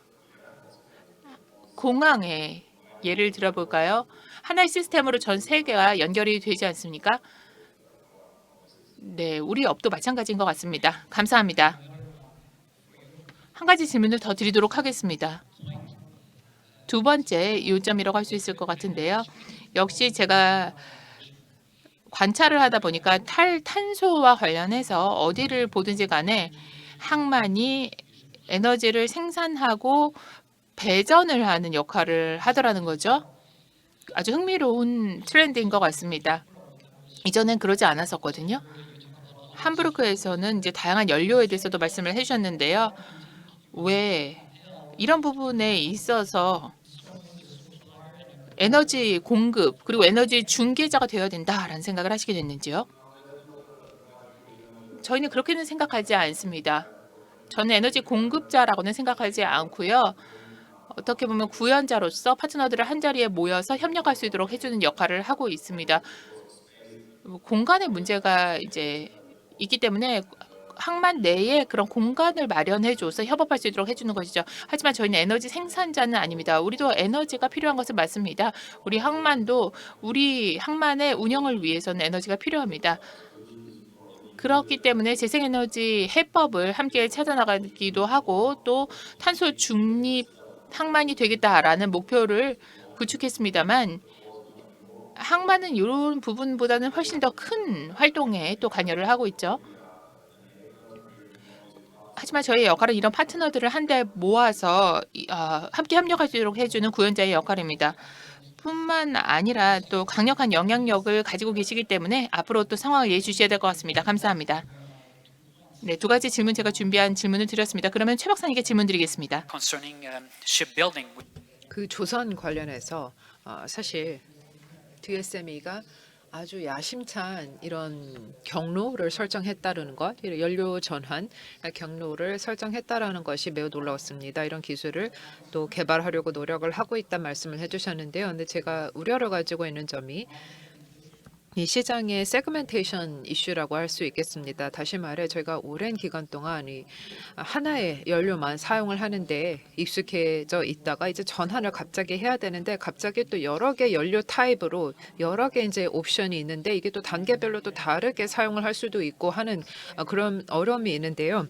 그러면 이런 연료의 세분화로 인해서 또 다른 문제가 나타날 수도 있을 것 같습니다. 어떤 특정 항만은 어떤 A라는 연료를 공급할 수 있지만 또 B라는 연료는 공급하지 못하고 이게 또 해운사마다 또 다를 수도 있고 하는데 이 시장 세분화에 대해서 어떻게 생각하시나요? Do you think the market is going to become 시장이 세분화될 것이라고 생각하시나요? 아니면 어느 쪽으로 선호하시나요? 이런 세분화가 있다 하더라도 이건 그냥 전환기다. 이고 나중에 가서는 하나의 연료로 수렴이 될 것이다라고 생각하시는지요? 저는 이것은 지금 이제 전환기에 있다고 생각하고 있는데 전환기에 있다고 생각합니다. 어떤 특정 연료 타입이 어떤 뭐 항만에서는 그것만 쓴다라고 할 때 그러면 그 연료는 대체제가 될 수 없다고 생각합니다.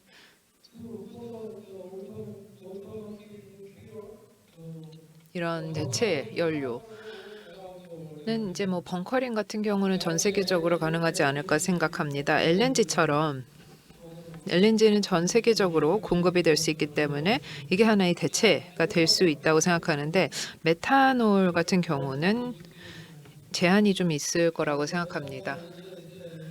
메탄올 같은 경우는 앞서 말씀드렸다시피 탄소 감축 그 효과 자체도 10% 미만입니다.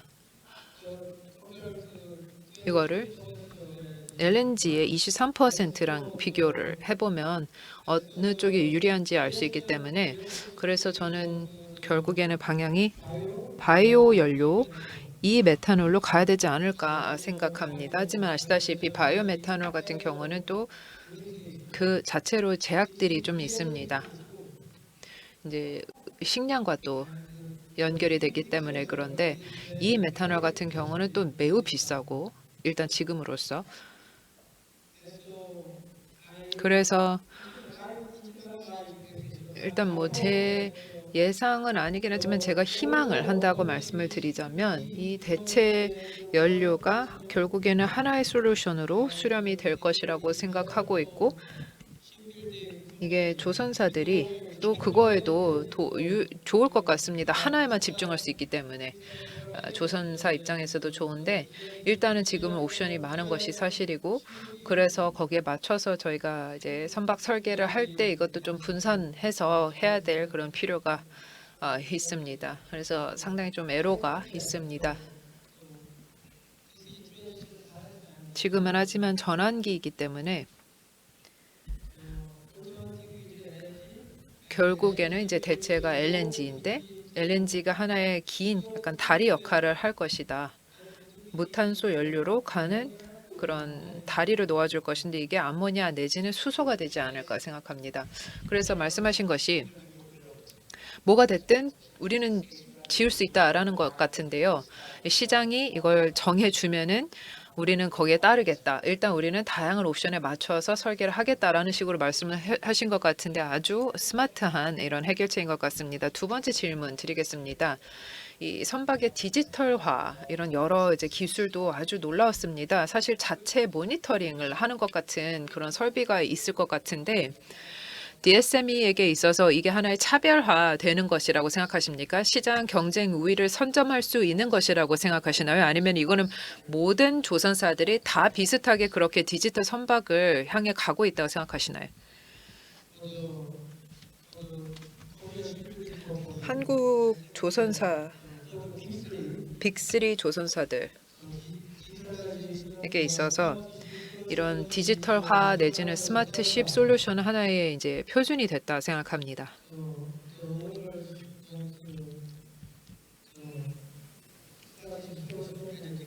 선주들이 그걸 디폴트로 원하고 있습니다.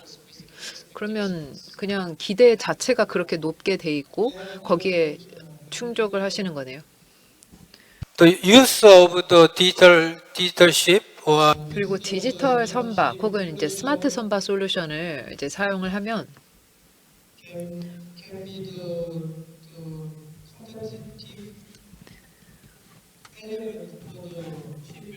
이 조선사 입장에서는 하나의 경쟁 요소가 될 수 있다고 생각합니다. 스마트십을 아주 효과적으로 우리가 잘 쓴다라고 할 때 뭐 데이터 수집도 잘하고 하게 된다면 이것을 통해서 우리의 설계도 더욱더 개선하고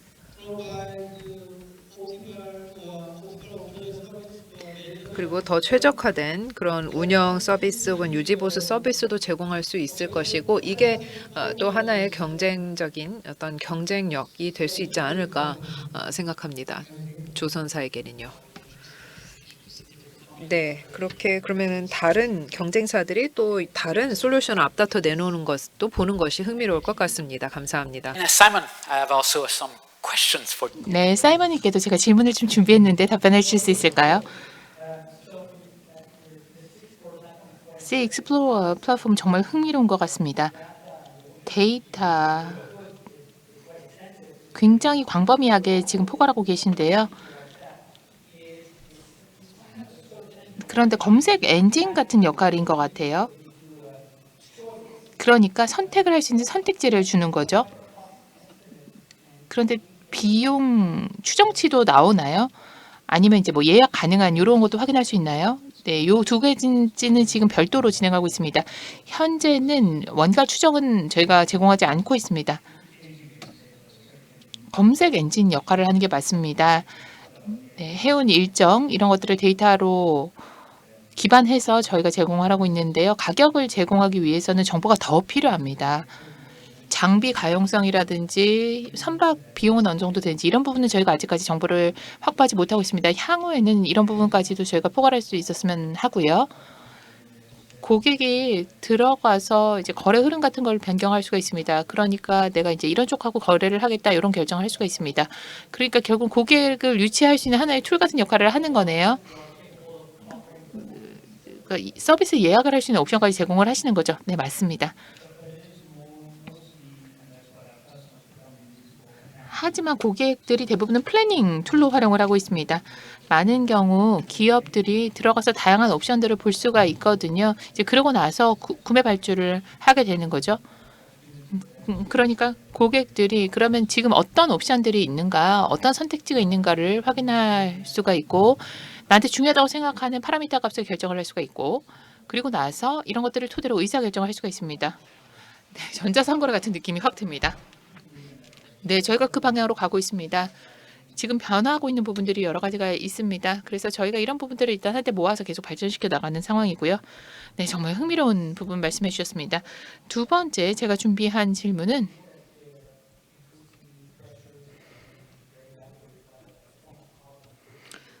탄소 발자국 보고를 해야 된다라는 압력이 점차 커지고 있습니다. 규제 압력까지도 커지고 있는 것 같습니다. 이런 부분에 대해서도 혹시 계산이 되는지요? 이런 보고, 신고 기능까지도 제공을 하고 있는지요? 만약에 그런 기능을 제공하고 있다면 규제 당국에서 수용할 만한 양식으로 지금 작성이 되고 있는지도 궁금합니다. 네, 그 부분은 저희가 조금 더 확장을 해야 되는 기능입니다. 플랫폼을 통해서 예상 탄소 발자국은 파악을 할 수가 있습니다. 이런 서비스를 선택하면 이런 경우에는 탄소 배출이 이만큼 발생하게 될 겁니다. 이런 걸 볼 수가 있어요. 그런데 실제 탄소 소비량에 대해서는 네, 각각 해운 기준으로 우리가 살펴봐야 됩니다. 그러니까 흐름의 일부로 파악을 할 수가 있습니다.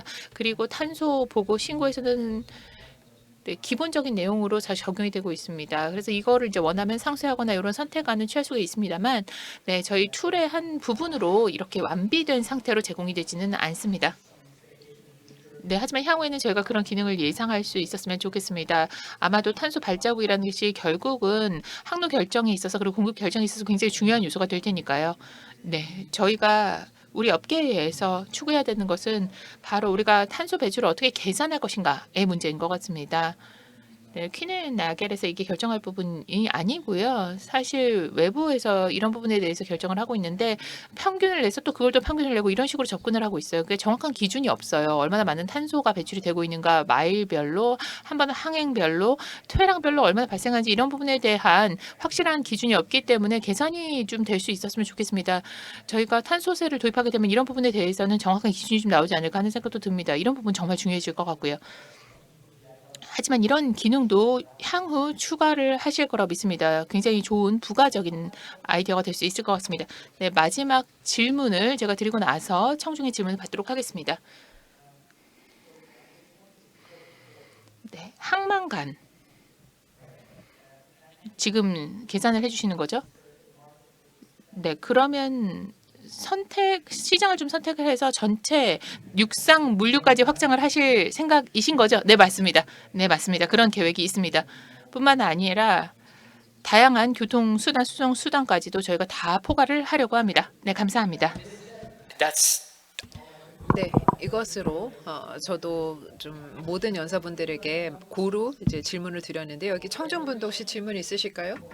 뭐 지루한 질문이 됐든 좋은 질문이 됐든 편하게 말씀해 주시면 되겠습니다. 여기에 세 분 연사분에게 질문이 있으시면은 여기에 마이크를 스태프분들이 전달해 주시면 될 것 같습니다. 지금 팀 또 누군가가 손 들으신 것 같은데요. 마이크 전달 부탁드립니다. This is a question for 네, 이거 최동규 전무님께 드리는 질문입니다. 지금 선상 탄소 포집 장치에 대해서 잠깐 얘기를 해주셨는데 여기에 이제 시범 테스트가 올해 8월 경에 이루어졌다 말씀을 해주셨는데 이게 그 시범 테스트 결과가 성공적이었나요? 그리고 또 이 탄소가 어느 정도 제거가 됐는지도 궁금합니다. 왜냐하면 솔직히 만약에 완벽한 탄소 포집 시스템이 있다면 기존의 연료가 있지만 그 탄소 포집을 할 수 있다면 모든 사람들의 문제가 이제 사라질 것이 없어지기 때문에 해결이 되지 않을까요? 시범 테스트를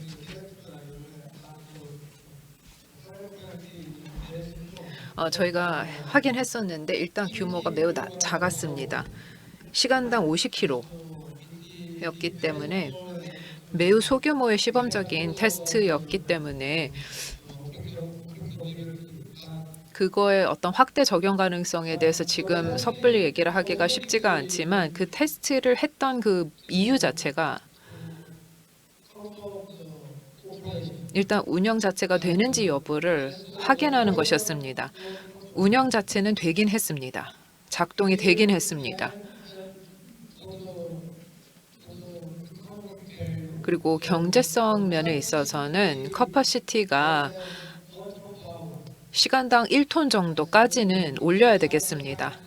그래서 지금 실질적인 상업적인 그런 상용화 단계 얘기를 하는 것은 시기상조일 것 같고 지금 저희가 JDP를 하려고 하고 있습니다. 그래서 시간당 1.5톤을 설치를 선상에 하려고 타당성을 검토하고 있는데 탄소 포집 장치가 이제 경제성도 확보를 할 수 있다라고 한다면 진짜 문제를 해결할 수 있게 되는 셈이 됩니다. 하지만 아시다시피 이 이산화탄소 포집은 경제성 문제가 좀 있고 그래서 아주 면밀히 경제성을 평가를 해야 된다는 말씀 드리겠습니다. 네, 감사합니다. 감사합니다, 박사님.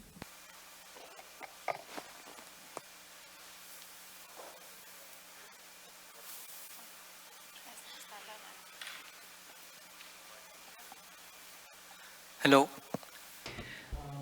네, 여러분 안녕하십니까? 저는 부산대학교 학생입니다.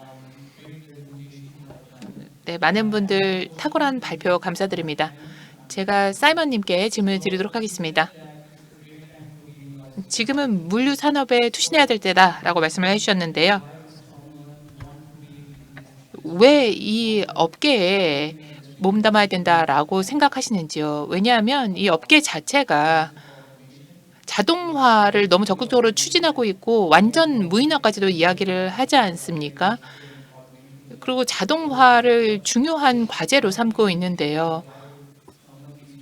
왜 엔지니어 이외에 이 업계에서 일을 하는 게 좋다라고 생각을 하시는지요? 그리고 로드리게님께도 질문을 드리도록 하겠습니다. 네, 자동화 전통에 대해서 말씀을 해주셨는데요. 인간이라는 요소가 다양한 상황에서 하나의 요소로 작용을 하기 때문에 그럴 것 같아요. 그러니까 사람이라면 여러 가지 환경적인 변화를 감안할 수 있지만 기계는 그렇게 못하니까요. 네, 질문 감사합니다. 정말 좋은 질문 해주셨어요. 우리 업계에서 필요한 것은 바로 기술과 사람의 조화입니다. 우리가 오늘 본 다양한 측면들 있죠. 자동화 가능합니다. 그런데 저희가 일을 하는 것도 마찬가지고요. 대부분의 프로세스들은 100% 자동화가 될 수가 없어요. 기술이 필요하긴 한데 사람이 참여를 해야만 합니다. 그래야 제대로 움직일 수가 있어요. 항만 사이뿐만 아니라 항만 내에서도. 그냥 컨테이너가 한 항만에서 다른 항만으로 옮겨가는 게 다가 아니잖아요. 어디서 만들어져서 어디서 소비가 되는지 이런 부분까지 다 파악이 돼야 된다는 거예요. 그렇기 때문에 사람의 개입이 필요한 거고요. 이 업계에 투신하라라고 말씀드리는 이유는 정말 흥미롭고 복잡한 문제들과 도전 과제들이 여전히 산적해 있기 때문입니다.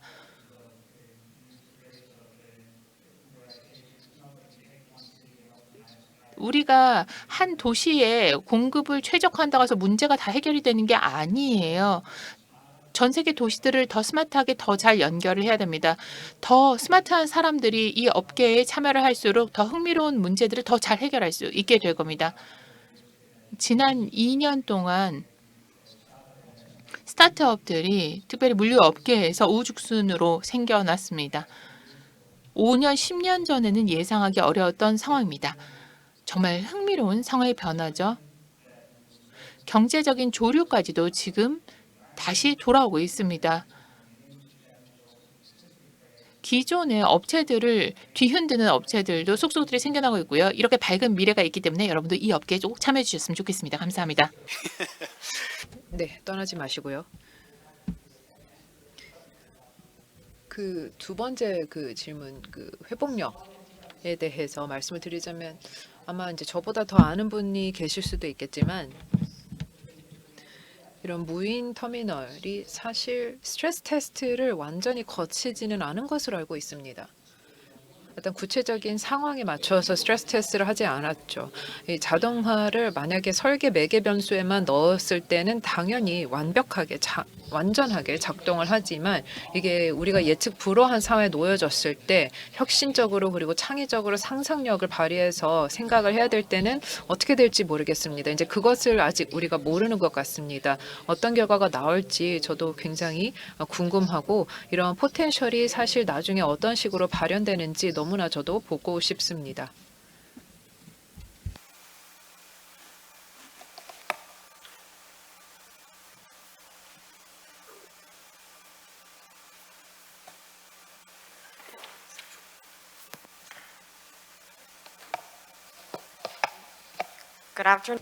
안녕하십니까? 네, 이 해안을 저에게 들려주셔서 감사합니다. 저는 동아대학교의 정혜윤이라고 합니다. 저는 로드리게 교수님께 질문을 드리도록 하겠습니다. I have one question for the 그 블록체인에 대해서 발표를 해주셨기 때문에 말씀을 드리고자 하는데요. 블록체인이 약간 투명성을 더 확보를 할 수 있고 그리고 또 비용이랑 또 시간도 많이 줄일 수 있고 말씀을 해주셨습니다. 하지만 지금 경기 침체가 이루어지고 있는 상황에서 그럼에도 불구하고 앞으로 블록체인을 해운 쪽에 많이 사용할 것이라고 생각하십니까? 다른 금융이나 리테일에는 많이 도입이 됐는데 해운에서도 마찬가지로 이렇게 대대적으로 도입이 될 것이라고 생각하시는지 궁금합니다. 그리고 나중에는 블록체인을 더 많이 활용을 할 수 있는 그런 시기가 올 것이라고 생각하는데 이거를 도입하는 데 있어서 어떤 어려움이, 어떤 제약 조건들이 여전히 있다고 생각하십니까? 무엇을 우리가 해소해야 된다고 보시나요? 네, 제가 사실 블록체인 전문가는 아니지만 제가 이제 추측을 해서 말씀을 드리자면 제가 지금까지 관찰 내용에 대해서 말씀을 드리자면 정말 포괄적인 어플리케이션이 되기 위해서는 사용자들이 신뢰를 해야 됩니다. 지금은 이해 관계자들이 많이 있습니다. 제가 알기로는 여러 회사들이 자기만의 시스템을 사용을 할 것을 권하고 있는데 무엇이 이제 표준이 될 것인지는 정확히 모르겠습니다. 그리고 그렇게 되기 위해서 우리가 가지고 있는 데이터를 자발적으로 내놓을 수 있는지, 왜냐하면 블록체인 같은 경우는 출처가 다 명확하게 밝혀져 있습니다. 어떤 경우에는 하지만 그런 출처를 내가 밝히고 싶지 않을 수도 있습니다. 내부적으로 우리 데이터니까 이것을 공유할 수는 없겠다, 공개하기가 힘들겠다라고 생각할 수도 있습니다. 그렇게 되면은 이게 대대적으로 도입되는데 어려움이 좀 시간이 걸릴 것입니다. 왜냐하면 이런 플랫폼 같은 경우 대부분의 이런 선사들 그리고 로지스틱스 업체들 모두 다 내부적인 프로세스가 있는데 이것을 사실 외부에 공개를 하는 것을 꺼려할 텐데 블록체인 같은 경우는 이게 모든 것을 공개를 하는 것이죠. 개방을 하고 어떻게 보면 노출을 시킨다라고 볼 수 있습니다. 이게 좋든 싫든 모든 것을 다 노출하는 그런 구조이기 때문에 하지만 저희 해운은 약간 사람 간의 신뢰 그리고 뭐 조선사와 그리고 선사들 이런 해운사들 그리고 터미널 운영 업체들의 약간 사람 간의 신뢰 이런 끈끈한 이런 신뢰에 기반해서 운영이 되는 면이 많이 있는데 이것을 완전히 기술 모든 것을 다 공개하는 그런 기술로 전환을 하는 것이 가능할까? 물론 이제 가능하더라도 시간이 많이 걸리지 않을까 생각합니다. And with this said, I think 네, 이것으로 저희가 지금 한 5분 정도 좀 시간이 초과된 관계로 마지막 질문을 받든가 아니, 저희가 지금 이제 마무리를 하는 것인가요? 네, 질문 있으신 것 같습니다.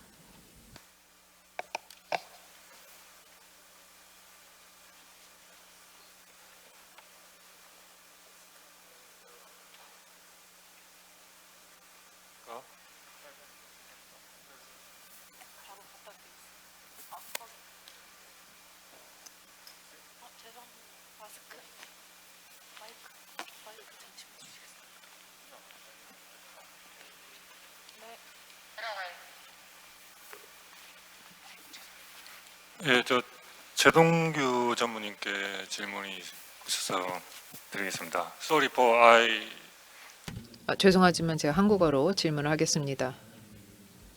최동규 전무님에게 질문을 드리는 것이기 때문에 양해 부탁드립니다. 저는 전 세계적으로 이 해운 항만 업계 화두가 탈탄소화로 되어 있는데 2050년까지 저희가 탄소 제로를 실현하기 위해서 지금 대우조선해양에서도 많은 노력을 하고 계시는 것 같은데 그 부분에 대해서 제가 알기로는 아주 많은 이해관계자들이 섞여 있기 때문에 특히 그 에너지 공급 업체의 측면에서 보면은 지금 메탄올이라든 아니면 수소라든지 이런 걸 공급하기 위한 시설을 만들기가 아주 힘들 것으로 보입니다.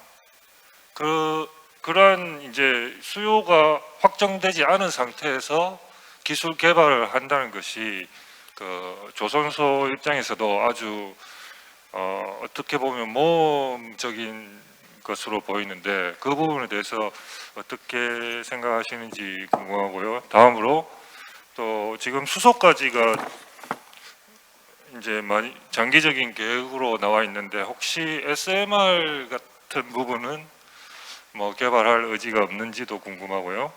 마지막으로 그 DS4 이 스마트 솔루션 이 부분에 대해서도 좀 궁금한 점이 있는데 이런 이 솔루션 자체는 지금 시장에 많이 나와 있는 걸로 알고 있습니다. 그런데 이 솔루션을 유지하기 위한 특히 그 시큐리티 부분을 보안 부분을 잘 유지할 수 있는 그런 기술도 확보하고 있는지 궁금합니다.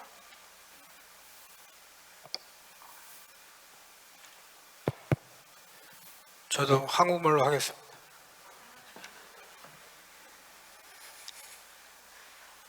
미래 에너지 관련해서 지금 제가 아까도 말씀드렸지만 저희는 뭐 하나로 통일됐으면 굉장히 좋겠는데 그래서 점을 봐야 되나 그런 생각도 하는데요.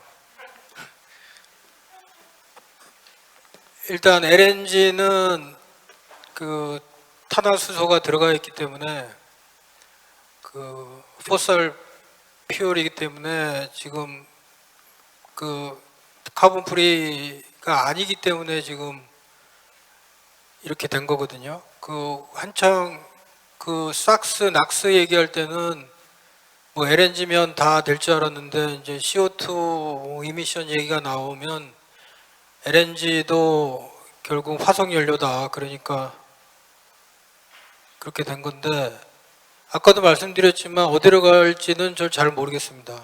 그 암모니아는 사실은 독성, 톡식이기 때문에 그게 굉장히 커다란 걸림돌이고요. 그 다음에 암모니아를 그 그린 암모니아를 만들어야 되는데 그린 암모니아 만들려면 그 수소를 전기 분해해서 생산해서 그 다음에 N2는 또 공기 중에서 에어 세퍼레이션 유닛으로 해서 만들어야 돼요. 그거를 하겐보시 방법으로 300바에 1000도로 쪄가지고 암모니아를 만들고 그거를 이제 운반해야 되고 그 다음에 그거를 다시 육상에서 수소로 쓰겠다 그러면 다시 크래킹을 해야 되고 해서 굉장히 그 에너지가 많이 들어가는 그런 공정이 들어갑니다.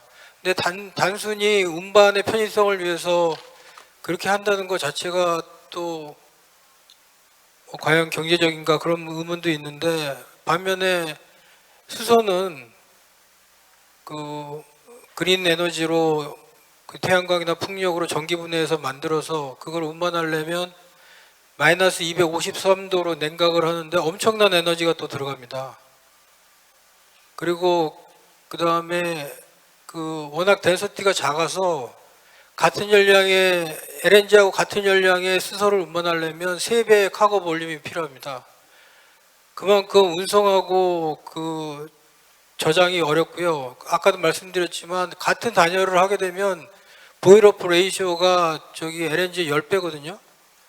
그래서 굉장히 어렵고 하여튼 암모니아나 저기 수소나 다 같이 굉장히 어려워서 제가 보기에는 둘 중에 하나로는 가야 된다. 메탄올은 솔루션이 아니고 LNG도 솔루션이 아닌 것처럼 메탄올도 솔루션이 아니다 이렇게 생각하고 있는데 일단은 암모니아는 장점이 뭐냐면 내연기관이 지금 개발을 2025년까지 하겠다고 하고 있고 지금 굉장히 가까워요. 그래서 암모니아로 먼저 가다가 제가 보기에는 수송 볼륨이 커지면 커질수록 수소가 강점을 가지거든요. 그래서 결국은 수소로 갈 거다 이렇게 생각을 하고 있고요. 그다음에 아까 말씀하셨던 SMR은 저기 원자로 얘기하시는 건가요? 예. SMR 스몰 모듈라 리액터인데 SMR이 여러 가지가 있는데 경수로 타입도 있고요. 지금 뭐 솔트 몰튼인가 그것도 있는데 솔트 몰트 타입은 지금 개발 중이기 때문에 상용화가 되려면 지금 아직 멀은 기술이고요. 경수로 타입도 저희가 한국수력원자력하고 같이 해서 솔루션을 갖고 있긴 합니다. 근데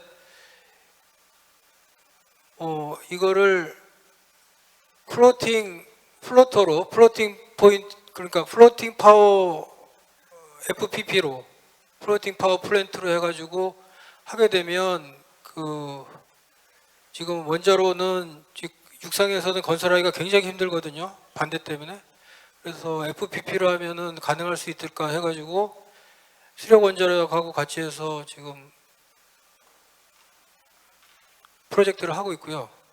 그 다음에 DS4 시큐리티 관련해서는 시큐리티가 굉장히 중요하기 때문에 저희가 성급한테 시큐리티 인증도 받았고 또 안랩하고 페네트레이션 테스트도 다 해서 시큐리티가 안 되면 굉장히 지금 위험하거든요.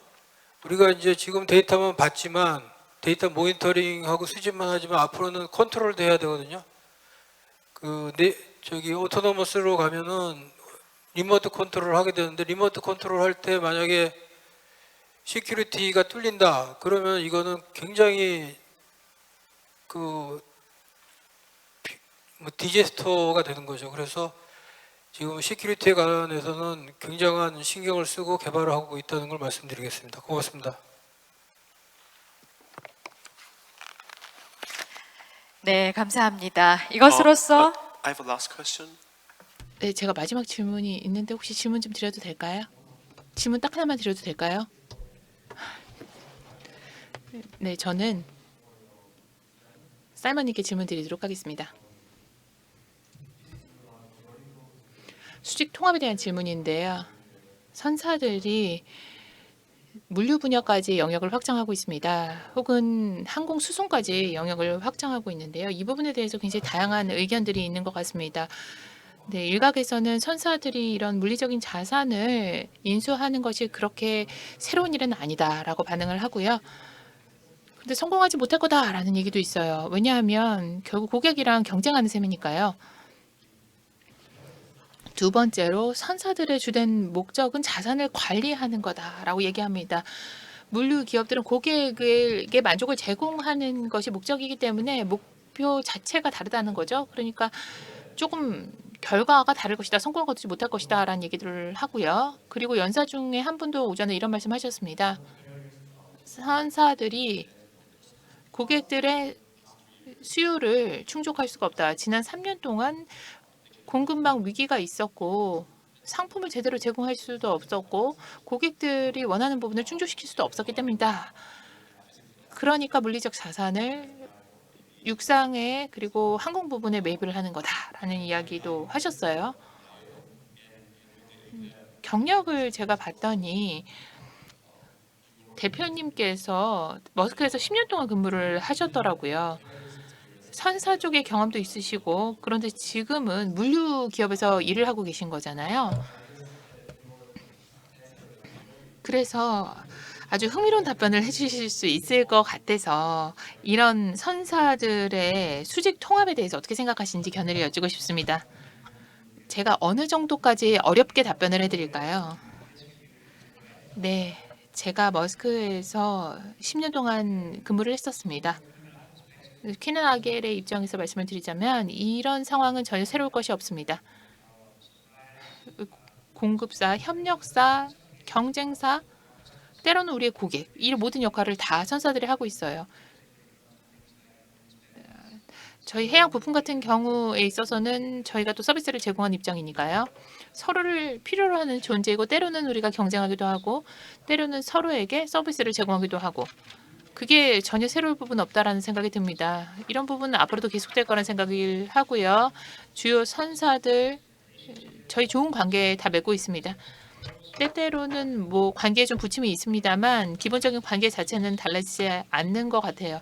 근데 이런 통합 전략에 대해서는 그러니까 선사들이 전통적인 3PL 쪽으로 가고 있어요. 제3자 물류라든지 이런 쪽으로 지금 진출을 하고 있어요.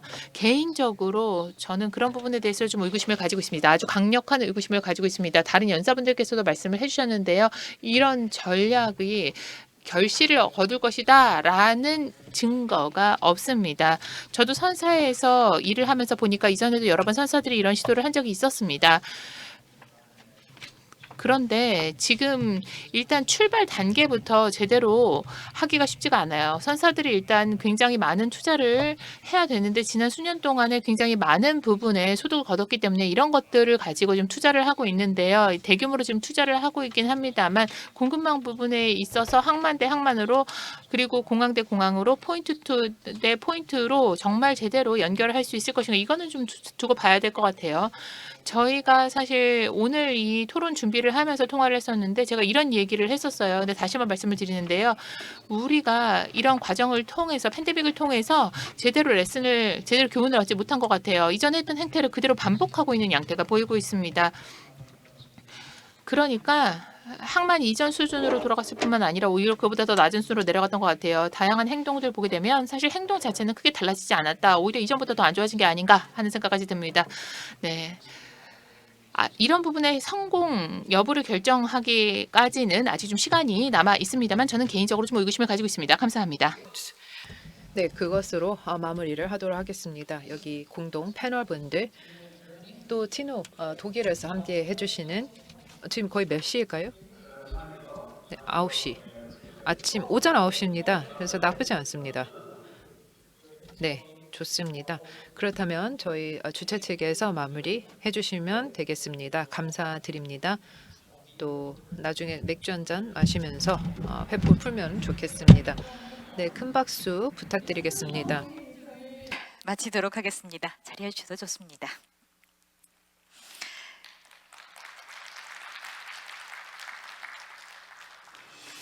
네, 오늘 세 개 세션에서 우리의 미래를 함께 그릴 수 있는 시간이 되었기를 바라며 여러분들도 또 뜻깊은 시간이 되셨으리라 믿어 의심치 않습니다.